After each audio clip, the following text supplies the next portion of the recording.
계시든지 아니면 어려움을 겪으시든지 그건 편한 것입니다. 진술만 잘 되면은 곧바로 나갈 수 있습니다. 나로 제기할 수 있도록 도와주겠다. 다른 건 고소가 돼도 기도 안 돼도 해주겠다. 검찰이 할 수 있는 건 무조건 다 해주겠다는 얘기고 그 후 만들어진 스토리는 검찰과 저희가 만들어준 시나리오예요. 저도 초반에는 기꺼이 협조를 같이 했으면서 어떤 편익을 이루어주게 됐어요. 그게 이제 어느 시간이 이렇게 지나면서 자꾸 언론에 내가 진술했던 내용이 아닌 외국 대학 막 나오다 보니까 제가 쇼크를 이제 먹게 된 거예요.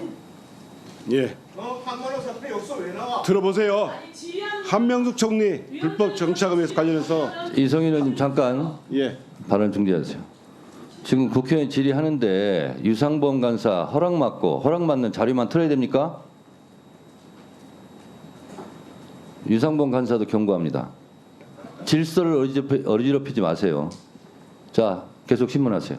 예. 이 영상은 한명숙 전 총리 불법 정치자금 사건 관련해서 한만호 씨의 생전 육성입니다. 이 사건을 수사한 검사는 당시 서울지검 특수일부 염희중 검사입니다. 윤석열 사단으로 분류됩니다. 다음 PPT 보시겠습니다. 수원지검에서 수사 중인 이화영 씨 옥중 자필 메시지입니다. 이 사건을 보면 거의 방금 보신 한만호 씨 증언과 데칼코마니 수준의 회유 수사 외압으로 보입니다. 이화영 씨 옥중 노트를 보면 김성태 진술을 인정하고 대북 송금을 이재명을 위해서 한 일이라고 해주면 재판 중인 사건도 나에게 유리하게 해주고 지원 수사도 멈출 것이다. 이렇게 검찰이 약속했다고 회유했다고 합니다. 그다음 화면을 자료를 보겠습니다. 그리고 그날 불렀어. 저녁 때 야간으로 괜찮냐고 약 먹이고 막 거기서 새벽까지 난리쳐갖고 내일 너 안 나오고 싶으면 안 나와도 된다. 근데 페이퍼를 이만큼 준 거야. 외우라고 또 그 와중에 외웠어. 질문지를 다 기술자를 불러. 너 힘들면 들어갈래? 어떡할래? 근데 부부장님이 같이 들어. 내 부부장님이 어제 연습한 대로만 좀 해줬으면 좋겠다는 거야.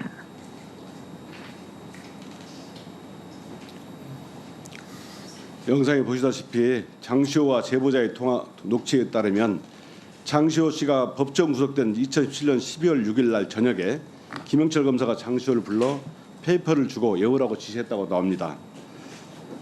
윤석열 사단에게는 회유 및 이중교사 족보가 내려오는 것이 아닌가 싶을 만큼 앞서 본 만큼 본 한만호, 이화영 진술과 동일한 패턴입니다. 이 통화 내용을 보시면 부부장검사 얘기가 나옵니다. 예, 검찰의 조직적인 위법행위가 있는 것이 아닌가 의심스러운 상황입니다. 다음 PPT 보시겠습니다. 장시호 통화 내용이 언론에 보도되자 김영철 검사는 입장문을 냈습니다. 장시호를 외부에서 만난 사실이 전혀 없고 사건과 무관한 이유로 연락한 적도 없다고 밝혔습니다. 그런데 그 김영철 검사의 입장문이 나온 후에 KPI 뉴스는 2020년 10월에 김영철 검사가 장시호와 주고받은 문자 메시지를 공개합니다. 아시다시피 보시면 급 연락 바랍니다. 아까 오전에도 많이 나왔지만 김영철 검사가 미안 통화 가능 장시호 씨가 5분만 있다 할게 세수 좀 이러고 합니다. 10월 29일 날은 오빠 연락처 좀 달래주셨어. 우리 집 일은 다 사임했어. 모른 척. 김영철 검사가 오케이 하게 됩니다. 그 김영철 검사는 기자와의 통화에서 뭐라 했냐면 특검 수사 이후에 장시호 씨가 연락을 해오면 받았고 언론적인 수준의 법적 조회를 지금 맞다라고 기존자를 번복했습니다. 자, 이문정 검사님 네. 증인. 아까 말한 한명숙 총리 사건, 이화영 전 부지사 사건, 그리고 김영철 검사 이번 회의 사건을 보면 검찰이 진실을 내면한 채 답을 정해놓고 사실관계 껴맞추기 이런 수사가 된 걸로 보이는데 여기에 동의하십니까? 그 한명숙 사건 모해위증 교사 의혹 사건을 할 때 예전에 제 법정에서 한명숙 사건의 변호인께서 검찰과 한만호 씨 플리바게닝에 대해서 의혹을 제기했었는데 그때 추가로 우리 검찰에서 한만호 씨를 빼줬던 중요한 범죄 사실을 하나 제가 추가로 확인을 했었었는데요. 네. 한만호 씨가 하나은행 지점에서 260억을 대출받기 위해서 2억 원을 지점장한테 줬던 것은 특경 증제 사건인데 이것을 검찰에서 빼줬다는 것을 제가 그 감찰 조사 과정에서 알았습니다. 그런 식으로 사건을 플리바게닝 협박하거나 빼주거나 이런 것들은 한명숙 사건의 그 재소자 증인을 그 섭외하고 포섭하는 과정에서 어미준 검사실에서 11명 정도의 재소자들을 불러서 했던 것을 제가 확인했고요. 김영철 검사는 모르겠지만 그 부에서 했던 이거는 이 수사 지휘는 역시 똑같은 어미준 검사가 관련된 게 대검 대장동 사건 했던 걸로 알고 있고 대검에서 반부패 기획관인가요 하고 있었으니까요. 관련된 거라서 하던 분이 하는 게 아닌가라는 생각이 들어서 너무 씁쓸하더라고요. 예.